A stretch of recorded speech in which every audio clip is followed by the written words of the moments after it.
जय श्रीमन्नारायण। हर हर महादेव।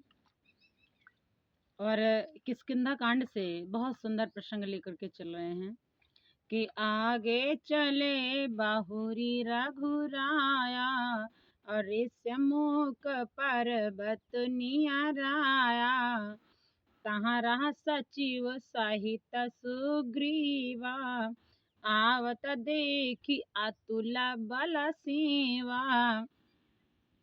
श्री रघुनाथ जी फिर आगे बढ़े। भक्तों, श्री रघुनाथ जी जब आगे बढ़े तो ऋष्यमुख पर्वत निकट आ गया। वहां ऋष्यमुख पर्वत पर मंत्रियों सहित सुग्रीव जी विराजमान थे।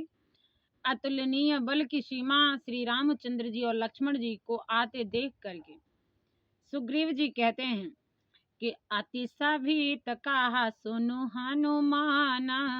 हनुमान जी उनके पास में रहते थे, तो हनुमान जी को पास बुला करके सुग्रीव जी हनुमान जी से कहते हैं कि अतिशभित कहा सुनु हनुमाना, पुरुष जुगल बल रूप निधाना।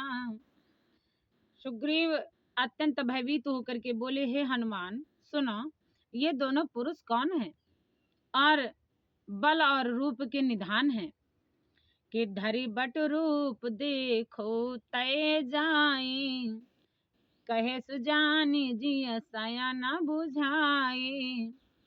तुम ब्रह्मचारी का रूप धारण करके जाओ। हनुमान जी महाराज जी को सुग्रीव जी बताते हैं कि तुम ब्रह्मचारी का रूप बना करके जाओ और जा करके पता लगाओ कि ये लोग कौन हैं। अपने हृदय में उनकी यथार्थ बात जान करके मुझे इशारे से समझा करके कह देना, इशारा कर देना तो मैं सचेत हो जाऊंगा। तो बोले ठीक है कि पठे बाली होई मम मैला, कि पठे बाली होई मन मैला, भागो तुरत तजो यहाँ सैला। अगर बाली के भेजे हुए दूत हैं तो तुरंत यह शैल यानी पर्वत, इस ऋष्यमुख पर्वत को त्याग करके तुरंत यहाँ से हम चलेंगे। और उन्होंने कहा कि अगर बाली के भेजे हुए दूत हैं, मन के मलिन हैं, तो तुरंत ही पर्वत को छोड़ करके भाग जाऊं। विप्र रूप धरि कपि तहाँ गायाऊ। आज्ञा को मानना भाई धर्म होता है कि विप्र रूप धरि कपि तहाँ गायाऊ, माथ नाई पूछत असभायाऊ। पूछने लगे।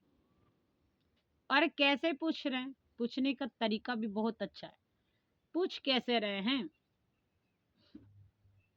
कि को तुम श्यामल गौर शरीरा, और क्षत्रिय रूप फिरहु बन वीरा। को तुम श्यामल गौर शरीरा, और क्षत्रिय रूप फिरहु बन वीरा।